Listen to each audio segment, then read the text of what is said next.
ipagpatuloy niya yung mga nagawa niya noon dati. Pakialam siya sa ano niya eh, nasasakupan. Yung mga maliliit na tao na natitigdan niya kumpara sa iba. Lingkod ulit siya kasi kailangan siya ng taong bayan. Kasi marami tayong mga umupo na hindi natin masabi kung karapat-dapat kasi yun sa kanya yung umupo siya, nakita natin kung ano yung nabago sa Manila. Kami, balik ka na. Hinahanap ka ng taong bayan. Paano niyo huhugutin ho yun? Lalapit po kami sa mga hindi malapitan. Sa gobyerno? Oo, sa gobyerno po. Siyempre ho, tatay ko yan. Siyempre, magulang ko yan. Sila nagpalaki sa akin.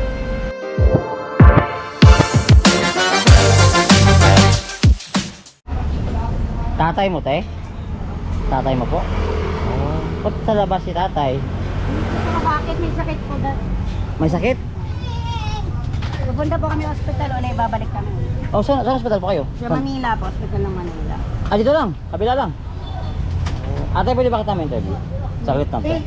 Ano po ba problema ni tatay? Sa may gasto siya. Oo. Kailangan siyang pasukan ng camera sa lalamunan. So, linggo-linggo yun?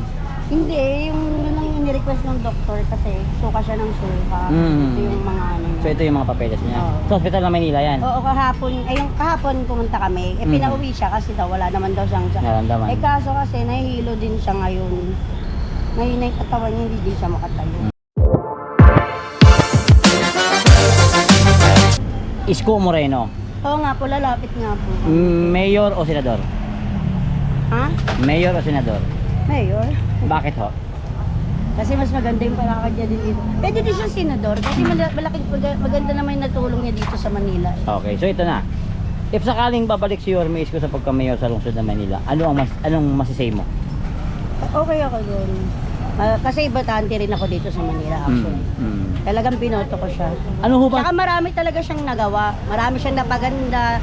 Yung hospital ng Manila, napagawa niya, di ba? Marami siyang natulungan. Ano yung tumatak na ginawa ni Isko Moreno besides sa sinabi mo ngayon? Yung sa hospital, tapos sa mga tao, tapos nalinis niya nalinis niya yung dito, yung papaligiran dito, nawala yung mga di ba yung nawala nga din siya, dami na namang mga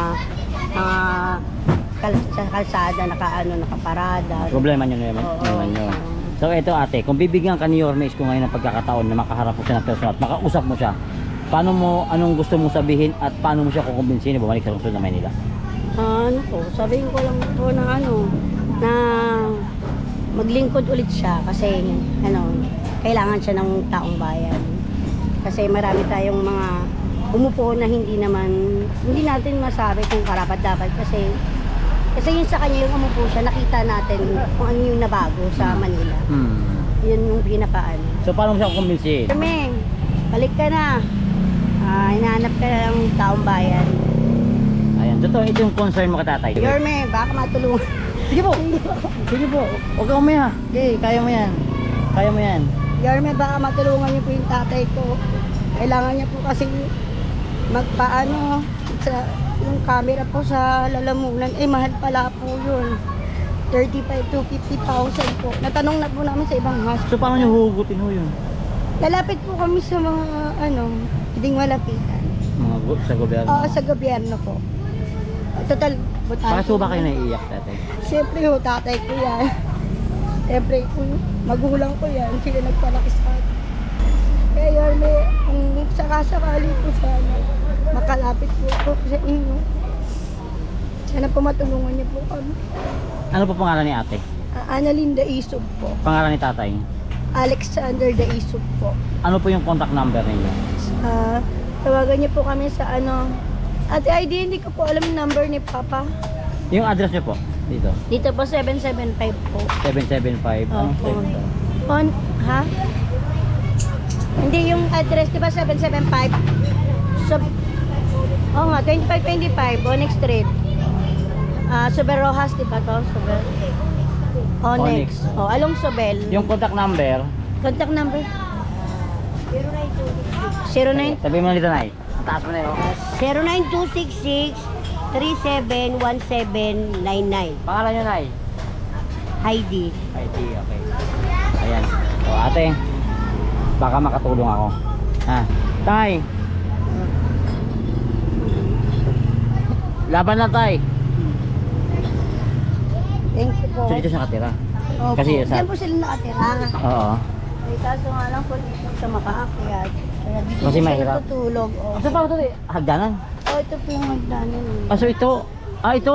Opo, may kanya-kanya na po kasi kami pamilya, mga anak niya. Aha. So, si Papa po kasi, nung asawa uli, Oo. kita ko po kasi yan. Kita ko siya. Oh. So kaya... pupunta lang po kami. Pero taga Cavite ako, pero dito ako bumuboto. Botante ako ng Manila. Okay. Kaya lumuluwas So ito kami. ito yung pinaproblema mo sa ngayon. Talaga. May awa ang Diyos eh. May awa ang Diyos. Kasi nag-campus kami sa mga hospital. 6 na hospital yung tinanungan namin. 35 pataas talaga ang yung gagawin sa kanya. Ito yung gagawin sa kanya. Gastrology for Edoxy. Yung papasukan po siya ng camera po okay. dito So, para hospital, pong hospital ng Manila. Opo, hospital po ng Manila. Para pong malaman kung ano po yung cause kasi hindi po siya makakakain. Kaya yun, bumagsak po yung katawan niya. Mayo. Bakit? Bakit? Bakit gusto niyo si Isko maging mayor ulit? Bakit?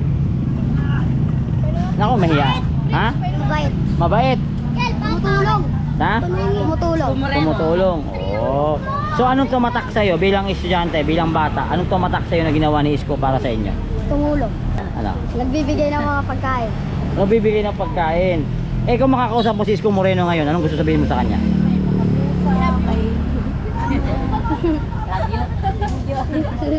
Nahiya. Ikaw, may gusto ka sabihin? I love you. I love you. Mahal ko kayo, kababayan. Bak. At ang butuan ka? Dili ka na po yun. Ito, Moreno. Senador o mayor? Mas maganda siya sa mayor. Bakit? Kasi tawag nito, may pakialam siya sa niya nasasakupan. Yung mga maliliit na tao na natitigdan niya kumpara sa iba. So ano po yung tumatak sa inyo na ginawa ni Isko Moreno? Yung oo, tama, yung ayuda. Hindi niya napapabayaan yung yung kahit kadami-dami residente ng Maynila, nabibigyan niya kahit paano. Yung kahit yung nasa squatter na, yung mga maliliit na tao, nabibigyan niya. Wala po yun, di ba, yung yung po ng Maynila, yung school supplies, parang wala. Mas maganda po yung pamamalakan ni mayors po. Ngayon, if nandito siya ngayon sa harap mo at kausap mo siya, anong gusto mong sabihin sa kanya? Diretso. Salamat po. Salamat Salamat sa dahil. iyong serbisyo. Bumalik na po siya ng yung mga benepisyo po ng Maynila, mabalik na po sa mga taga Maynila. Tay, magandang araw sa'yo. Isko Moreno, senador o mayor? Para sa'yo. Sa akin senador. Bakit? Kasi maganda kasi siya alagad pa mga tao. Senador gusto mo. Okay, baka sakaling bumalik si Isko Moreno sa Maynila, ano naman ang opinion mo dun? Maganda rin. Bakit to?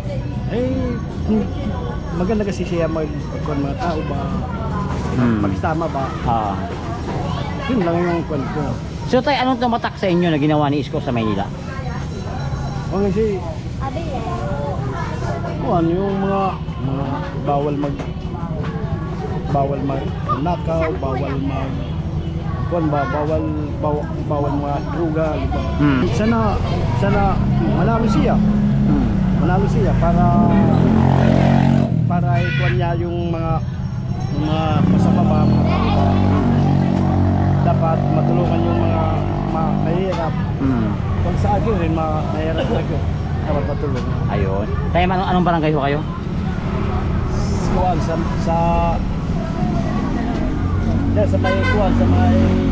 may Pasig Line. Pasig Line. Oh, salamat tayo. Pangalan niyo po? Roberto. Ingat po kayo ha. May awan Diyos. Ay, si pare. Pare ko, pwede ba tayo may interview? Para sa'yo, Isko, si Isko, mayor ba o senador? Para sa akin, Mayor lang muna. Mayor muna. Bakit pare? Tapos kahit pa paano may nagawa rin naman talaga siya dito sa Manila rin. Mayor na lang muna siya. So pare, baka sakaling bumalik si Isko ngayon sa pagka-mayor sa lungsod, anong masasabi mo roon? Yung pagpatuloy niya yung mga nagawa niya noon dati. So ano ba yung mga ginagawa niya pare na tumatak sa'yo? Kagaya nung yung tuwing gabi nag-iikot-ikot siya dito sa Manila. Oo, nagustuhan mo yun pare? Ano nagustuhan? Talagang tinutukan niya yung mga kalye, mga tambay-tambay. So parang nawala yung kaba mo pare sa... Oo. So, at least natutukan no? Oo. So pare ito, ngayong araw na to, nandito si Isko ngayon sa harap mo, kausap mo siya, anong gustong sabihin mo sa kanya? Wala lang, siyempre rin na kahit paano pasalamat kahit paano yung mga mapupunta ka sa mga kali-kali at least kahit paano safe ka yung mga nagawa niya noon. Nabawasan yung takot. Nabawasan yung takot, saka yung mga